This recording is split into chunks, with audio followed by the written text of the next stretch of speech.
आखिर नरेंद्र मोदी जी को लोग समझते क्यों नहीं? उनके लाए हुए कानून को लोग समझते क्यों नहीं? आखिर नरेंद्र मोदी जी की मन की बात को लोग समझते क्यों नहीं? तकरीबन नरेंद्र मोदी जी अपने 10 साल के कार्यकाल में सभी वर्गों, सभी धर्मों के लिए एक से एक बढ़कर कानून लेकर आए। लेकिन आखिर ऐसा क्या है कि नरेंद्र मोदी जी के लाए हुए कानून लोगों को पसंद नहीं आते और हर कानून का विरोध शुरू हो जाता है? क्या ये विरोध करने वाले भारत के सच्चे नागरिक हैं? क्या ये विरोध करने वाले देशभक्त हैं? आखिर ऐसा क्या है कि लगातार विरोध ही किया जाता है? कहीं ये विरोधी विपक्षी तो नहीं? क्या ये विरोधी नरेंद्र मोदी जी से जलने वाले तो नहीं? क्योंकि जिस तरह नरेंद्र मोदी जी के पूरे विश्व में डंके बज रहे हैं, उस हिसाब से तो पूरे भारत को समर्थन करना चाहिए हर कानून का। मुझे ऐसा लगता है कि ये विदेशियों की चाल हो सकती है, विपक्षियों की भी चाल हो सकती है, और धरना, प्रदर्शन, आंदोलन लगातार होते रहते हैं। कहीं ये आंदोलन जीवी तो नहीं है?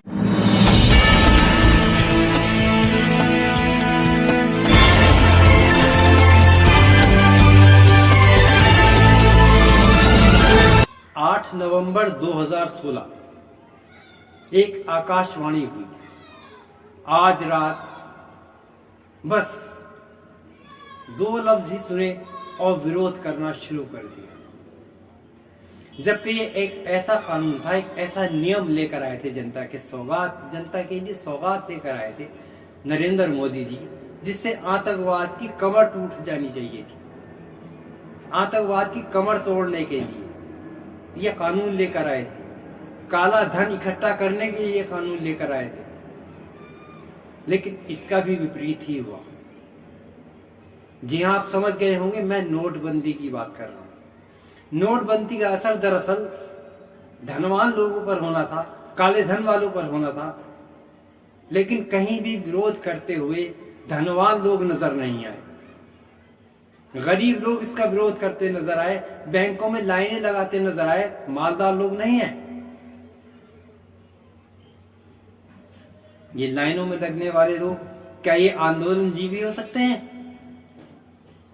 इन्हें तो नरेंद्र मोदी जी का विरोध ही करना था, जबकि सच्चे देशभक्त लोग नोटबंदी को एक त्योहार की माफिक बना रहे थे।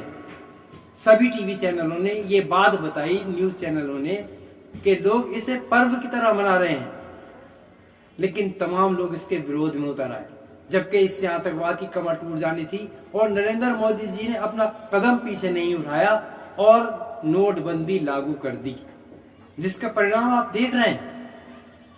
आतंकवाद आज बिल्कुल नहीं है, आतंकवाद की कमर टूट चुकी है और काला धन भी तकरीबन वापस आ रहा है। 29 मार्च 2017 एक ऐसा कानून जो सब लोगों को एक कैटेगरी में लाकर खड़ा कर देता। लेकिन अफसोस की बात यह रही, नरेंद्र मोदी जी को यहां भी लोग नहीं समझ पाए। व्यापारियों की समझ में ही नहीं आया ये कानून, जबकि जो लोग व्यापार से कोसों दूर हैं, जिन्होंने कभी चना मूंगफली तक नहीं बेचा, उन लोगों की समझ में यह कानून फौरन आ गया। बड़े से बड़े धुरंधर सीए वो इस कानून को नहीं समझ पाए। जी हां, एक देश एक टैक्स यानी जीएसटी। हद तो तब हो गई जब इन आंदोलनजीवी लोगों ने इस टैक्स को विरोधियों के साथ मिलकर गब्बर सिंह टैक्स का नाम दे डाला और इसके विरोध में उतर आए। 15 दिसंबर 2019 देश की सुरक्षा का सवाल था। आखिर हमारे देश में जितनी जनसंख्या है उसका हमें मालूम तो हो, कितने लोग विदेशी हैं, कितने घुसपैठिए हैं। एक कानून आया और कानून आते ही इसका इतना विरोध शुरू हो गया कि लोगों ने सड़कें जाम कर दी और इस कानून को नाम दिया गया, इस विरोध को नाम दिया गया शाहीन बाग। जी हां, मैं बात कर रहा हूं CAA CAB। शाहीन बाग यानी महिलाओं ने रोड जाम कर दिए। दिल्ली के ही 6 से 7 इलाकों में जगह जगह महिलाएं धरना प्रदर्शन करने बैठ गई और रोड जाम कर दिए। आंदोलन करने वालों को इससे क्या फिक्र। लोगों ने तो यहाँ तक कहा है कि ये बैठकर धरना प्रदर्शन करने वाली महिलाएं वहां पर बिरयानी खा रही थी। इनको समझाने के लिए बीच बीच में कारिंदे पहुंचे। एक बार मैडम गुंजा इन्हें समझाने के लिए पहुंची, लेकिन ये लोग नहीं समझ पाए।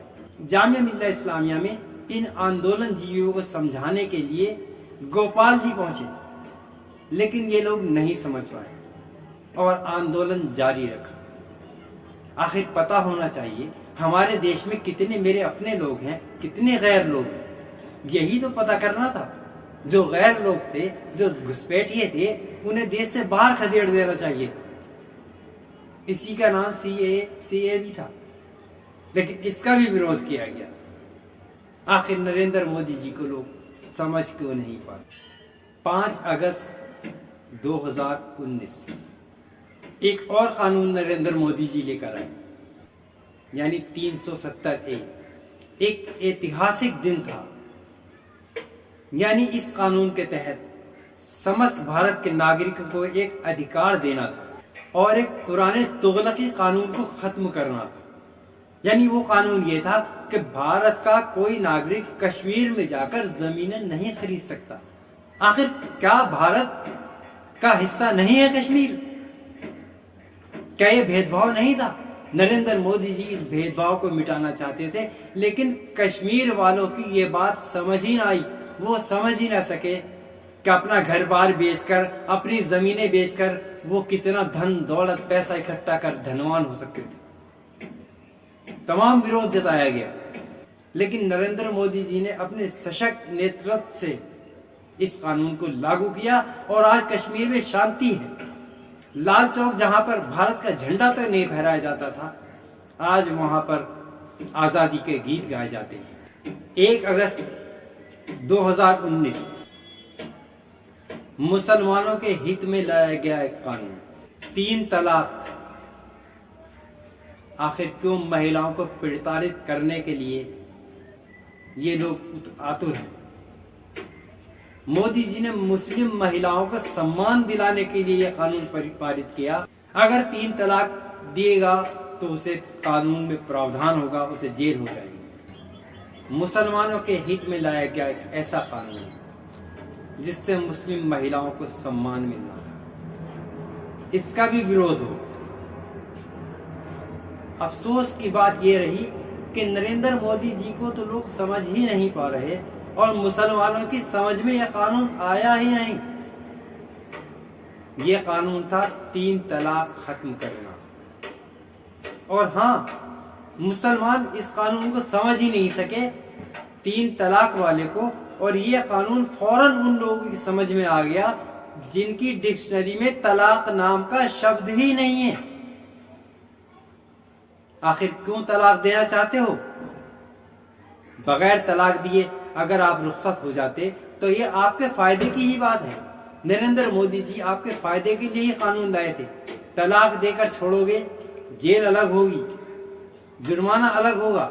बगैर तलाक दिए छोड़िए, मेहर की रकम तक आपको अदा नहीं करनी पड़ेगी, क्योंकि मेहर की रकम तभी अदा की जाती है जब तलाक दी जाए। तो जरूरी था तलाक देकर भागना। बगैर तलाक दिए छोड़ सकते हैं। नरेंद्र मोदी जी आपके हित में कानून लाए थे, लेकिन आपने इसका भी विरोध किया। लेकिन नरेंद्र मोदी जी ने यह कानून लागू कर दिया और मुसलमानों पर ये बहुत बड़ा एहसान किया। 5 नवंबर 2020 सर्दी के कड़कड़ाते दिन, सर्दी हो या गर्मी हो, नरेंद्र मोदी जी 24 घंटे जनता की सेवा के लिए काम करते रहते। और ऐसा ही यह कानून किसानों की आर्थिक स्थिति को लेकर आए, उनकी बेरंग जिंदगी में रंग भरने के लिए 3 कानून लेकर नरेंद्र मोदी जी किसानों के सामने हाजिर हुए। लेकिन फिर वही हुआ, आंदोलन जीवियों ने आंदोलन करना शुरू कर दिया और दिल्ली के गाजीपुर बॉर्डर और इसके अलावा तमाम जगह पर धरने प्रदर्शन कर रोड ब्लॉक कर दिया।